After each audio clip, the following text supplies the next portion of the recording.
그리고 오늘 이게 이제 좀 화제가 되고 있어요. 그것도 정치적으로도 이제 앞으로 이제 좀 파장이 좀 있을 것으로 예상이 되는데요. 이제 문재인 대통령이 4대강 사업에 대해서 좀 다시 한번 정책 감사를 해야 되는 거 아니냐라고 지시를 했는데 이거에 대해서 이제 또 이명박 대통령 측에서 또 이미 이제 감사원의 감사가 3차례 정도 있었는데 두 정부에 걸쳐서 근데 시비거리를 만들지 마라. 이렇게 이제 시비거리가 난리 났죠. 이 자기 유일한 지적 사업인데 지금 이 감사는 3번 있었다 했지만 사실 한 번 있었던 거예요. MB 정부 때 감사한 것은 감사가 아니지. 그걸 어떻게 감사라고 할 수가 있겠어요. 근데 어쨌든 그래 이제 박근혜 정부 때 감사는 두 차례 있었죠. 사실은 MB 정부의 4대강 사업을 비호하거나 하기 위한 감사는 아니었어요. 캐려고 이제 다 캐봤는데 그때 감사는 혹시 건설업자하고 유착 관계가 있느냐 없느냐 주로 그런 걸 중심으로 했단 말이에요. 이게 환경 평가 이런 것을 중심으로 한 것이 아니라 이러니까 이제 주로 이제 비리 이런 거 해보려고요. 문재인 정부에서는 녹조 라떼라고 할 정도로 녹조가 이렇게 번지고 하는데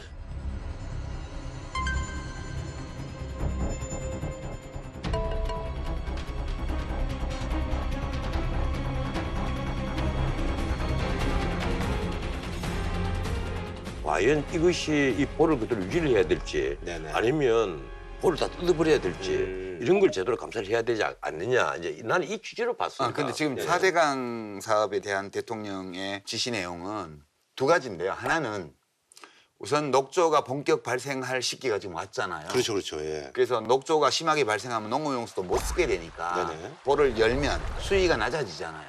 그러면 이제 너무 많이 열어버리면 하루에 농업용수가 부족할 수 있으니까 봄철 모내기철에 농업용수가 부족하지 않을 정도 수준으로 보를 개방해라 일단.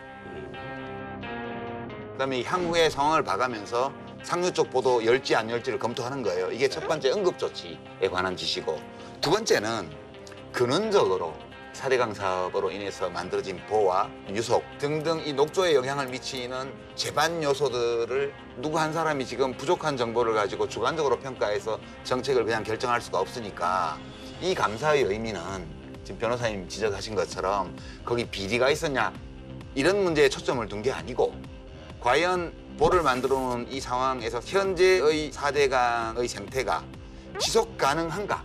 라는 문제에 대한 이 중장기적인 대책을 세우기 위한 판단이 필요한 시점이에요. 유용한가에 대한 것을 제가 오늘 환경 전문가에게 이 문제를 한번 물어봤어요. 이분이 아주 재밌는 얘기를 하더라고요. 이게 최근 몇 년 동안 남해안에 적조 현상이 벌어졌다는 얘기 들어봤습니까? 일부 있었긴 있었는데 해마다 조금씩은 있어요. 조금씩 있었는데 옛날처럼 적조가 광범위하게 번진다라든가 하지 않는다.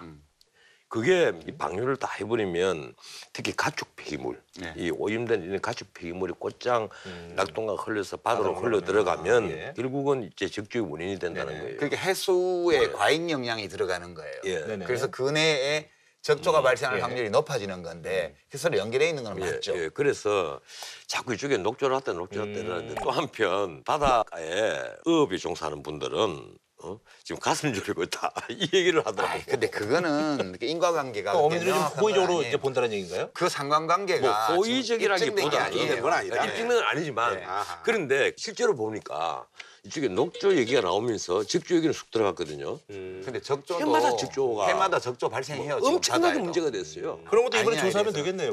그런 것도 이번에는 살펴보겠다는 거죠. 그러면 이제 이명박 전 대통령이 정치적 시비거리를 만들지 말라는 거는 아까 말씀하신 것처럼 좀 비리라든지 근데 이런 거는 이미 발이 저린가 봐요. 이제 나는 분명히 하고 싶은 게 4대강 사업의 처음에 의도는 난 참 좋았다고 봐요. 저는 의도도 나빴다고. 나는 4대강을 갖고 조금만 팔면 전부 다 그 온이거든요. 시커멓게. 지금 뻘이 강바닥에 엄청나게 쌓이고 있죠. 지금도 그 쌓이고 있는데 옛날에는 강물이 요만큼 흐르면 강비리 한 500m씩 됩니다. 조금만 파면 밑에 시커멓게 나와요. 이러니까 그걸 한번 걷어내는 대역사를 한번 펼치는 걸 참 좋아하는데 나는 그 MB 정부 때 11m 보호 만드는 걸 반대를 했고 물을 가두는 것도 어느 정도로 가두는 건 좋은데 왜 11m씩 댐처럼 만드느냐 반대를 했고 또 하나는 1297km 자전거 도로 나 그거 반대였어요. 그거 지금 다 중간중간 다 무너지고 제대로 없어요. 그게 이재호 전 의원 얘기처럼 서울서부터 부산까지 자전거 달릴 사람이 몇 사람이 있겠어요. 그러니까 당구들이 제일 멍청한 토목 사업이었다니까요. 이 농촌에 있는 사람들이 자전거 타고 갔다 왔다 하는 사람도 있겠지만 그 유지 보수비는 엄청나게 든단 말이에요. 근데 이 대목에서 취임 후 첫 번째 국정수행 지지도 조사가 나왔잖아요. 근데 그게 이제 잘하고 있다가 합쳐서 그러니까 아주 잘하고 있다 합쳐서 80%가 넘더라고요. 83%. 네. 굉장히 높네요.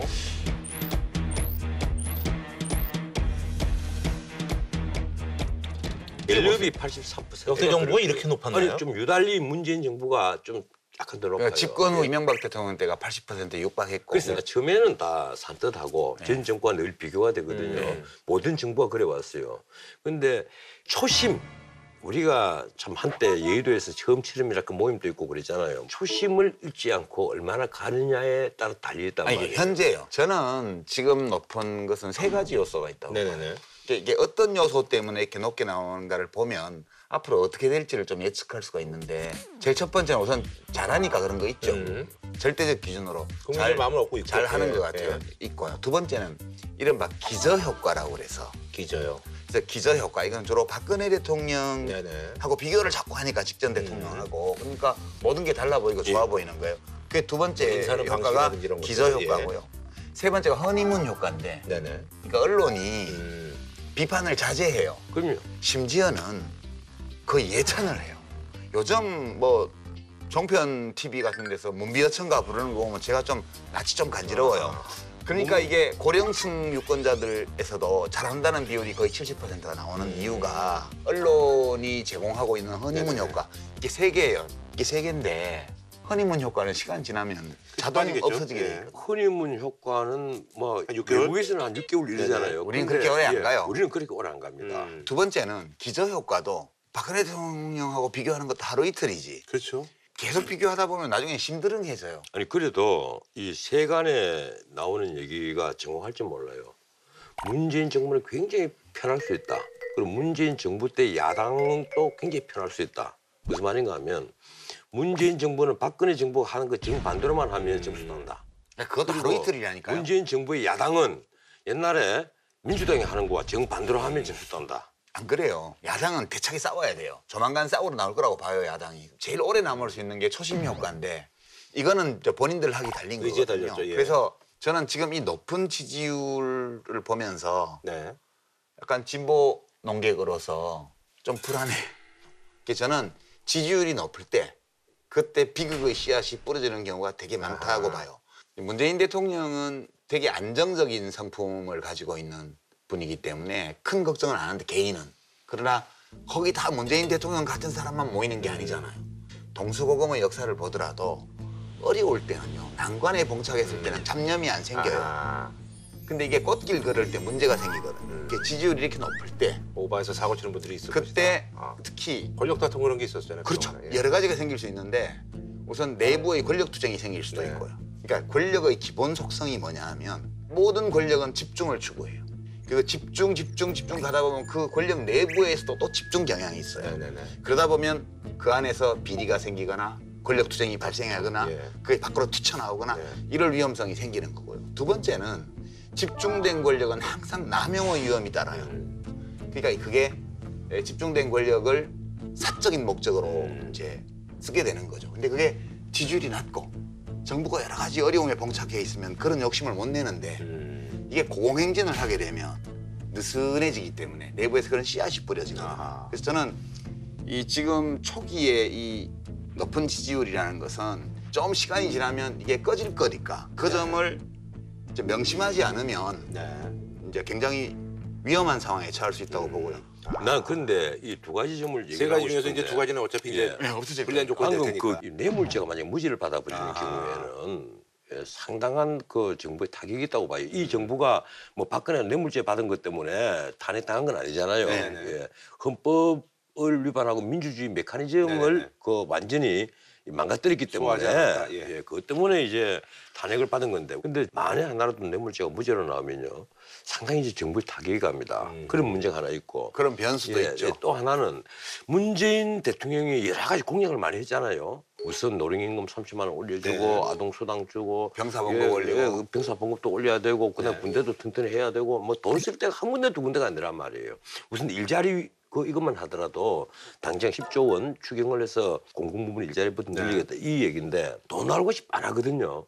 그리고 세출 계획할 것도 많습니다. 네. 이제 정세하는 부분을 놓고 여야 간의 충돌이 벌어지고 하는데 지금까지 그 세월의 구멍이 난 곳 이걸 앞으로 다 찾아내면 이걸 또 제대로 챙기면 된다 이 얘기인데 그게 정말 이 탈세하는 부분을 제대로 찾아내면 참 좋은데 그게 아니고 주로 이제 자영업자들 이런 쪽에 다 그 눈을 불뜨고 살펴볼 거란 말이에요. 이게 이제 피부에 와 닿는 새 정부의 변화가 될 겁니다. 그 문재인 정부도 그런 얘기합니다. 옛날에 박근혜 정부처럼 이 행복기금 이런 걸 들어갖고 신용불량된 사람들 구제해주고 하잖아요. 문재인 정부도 그런 계획 좀 세우고 있는 걸로 내가 알고 있어요. 근데 그런 게 문제가 아니라 실제 자영업자들에게 이런 것이 피부에 와 닿게 되면 민심은 급속하게 이반이 돼버린단 말이에요. 자, 그러니까 지금까지는 뭐 정책을 한 게 없어요. 그렇죠. 뭐 인선하고 예, 되게 이제 사람 쓰고 이 말과 행동을 통해서 문화적인 차이를 보여주는 네네네. 걸로 사람들의 예. 마음을 잡았단 말이에요. 예. 근데 이제 본격적으로 이제 정책을 하게 돼요. 일을 해야 되니까. 정책을 하게 되면 지지율이 80% 나오는 정책은 별로 없어요. 전혀 없습니다. 항상 찬반이 엇갈리고 대립이 생기고 이런 정책 이슈로 본격 국정 운영에 들어가게 되면 이 지지율이 조정받으리라고 봐요. 아니 내가 한 말씀 드리자면 좋은 정치일수록 찬성하는 사람과 그에 못지않은 반대하는 사람이 반드시 있습니다. 좋은 정치일수록 그래요. 만약에 80%의 지지를 받는 정책 그건 포퓰리즘 정책이죠. 나쁜 정책일 수밖에 없어요. 그래서 아까 그 권력이 집중한다 그랬잖아요. 모든 권력에는 아첨하는 사람이 반드시 등장을 해요. 그렇죠. 가장 가까운 사람들이 아첨을 합니다. 그래서 이 아첨하는 사람을 멀리하고 위진 같은 사람을 가까이 해야 되는데 그렇지. 예. 많이 들었습니다. 그래서 사실 위진 같은 사람이 별로 없단 말이에요. 네네. 아니 그럼 이제 그 아무래도 23일이죠. 저희 이제 방송 전에 열렸을 것 같은데요. 예, 박근혜 대통령 이제 첫 재판이 이제 있었는데 오전 10시를 넘겨 재판부가 피고인에게 나오라고 하자 박 전 대통령이 법정으로 들어섰습니다.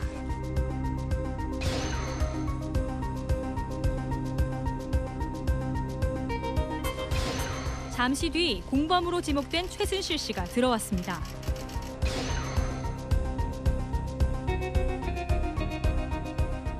둘은 국정농단 사건이 터진 뒤 처음 만났지만 재판 내내 한 번도 시선을 마주치지 않았습니다. 일반 분들도 이제 올 수가 있게 되죠. 추첨했어요. 예, 그래서 막 그때 보니까 줄 서 있고 뭐 난리가 났던데.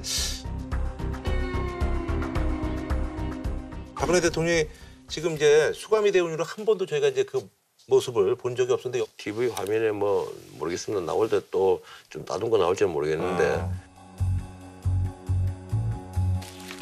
수임 표식은 하고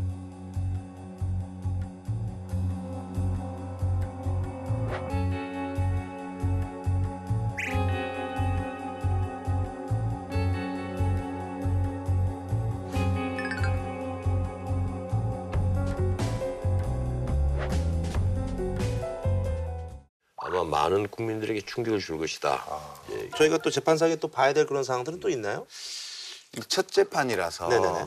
아마 이제 본격적인 증인 신문이나 피고인 신문이 이루어지기 그건 어려울 예, 거고요. 예, 그건 아주 나중에 해야 되고. 우선 이제 검찰하고 변호인 쪽에서 기본 입장을 밝히는 정도. 그렇죠. 이제 좀 일찍 끝날 가능성도 있어요.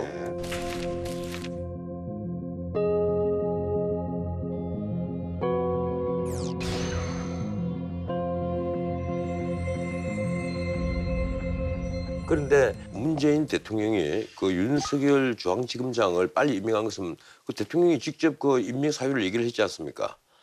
지금 현재 우리 대한민국 검찰의 가장 중요한 현안은 역시 국정농단 사건에 대한 수사 그리고 또 공소유지라고 생각합니다. 그 점을 확실하게 해낼 수 있는 책임자라고 그렇게 판단했습니다.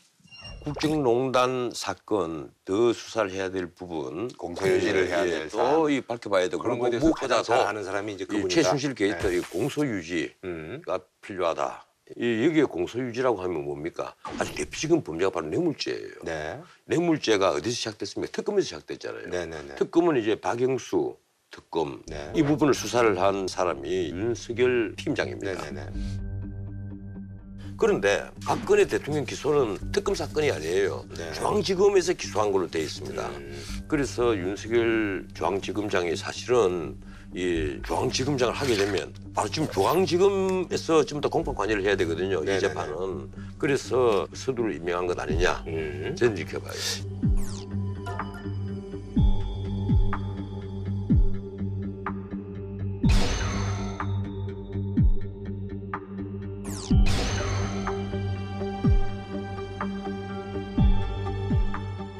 예, 그리고 이제 뭐 이어서 그냥 검찰개혁 얘기를 좀 넘어가야 될 건데요. 아무래도 이제 많은 인사들이 이제 단행이 됐습니다만 윤석열 검사 이제 그 임명된 거에 대해서 야당 쪽에서는 절차라든지 이런 것들이 좀 뭐 개운치가 않다라는 뭐 그런 얘기도 있고 또 야당에서 얘기하는 거는 이제 검찰을 또 새롭게 줄 세우는 거 아니냐 이런 지적이죠. 예, 예. 일리가 있는 지적이에요. 이제 아무래도 이분이 여태까지 맡았던 것도 수사라든지 이런 걸 봤을 근데 때는 문제가 네네. 이 사람이 이제 국정원의 정치 개입 사건을 수사하다가 그쵸. 막 상부 허락도 안 받고 막 체포영장 치고 막 예, 이러다가 예. 이제 쫓겨난 거잖아요. 네네네. 그때 네네. 그랬다가 특검 수사팀장으로 다시 이제 발탁돼서. 발탁이 돼서 왔고 그다음에 이번에 비록 이제 좀 조직 자체는 강등이 되긴 했지만 서울중앙지검장으로 네. 왔어요. 근데 이 사람이 그 전에 우리 한번 소개했죠. 나는 뭐 조직에 충성하지 네. 사람에 충성 안 한다. 그렇게 얘기를 했는데 지금은 뭐 특검하면서 박근혜 대통령 뭐 최순실 등등을 잡아넣은 사람 이렇게만 알고 있는데 사실 이 사람이 성향이, 그 전에 보면 지금 충남지사는 안희정 지사 그다음에 노무현 대통령 후원자였던 강금훈 회장 네네. 다 이 사람이 집어넣었어요.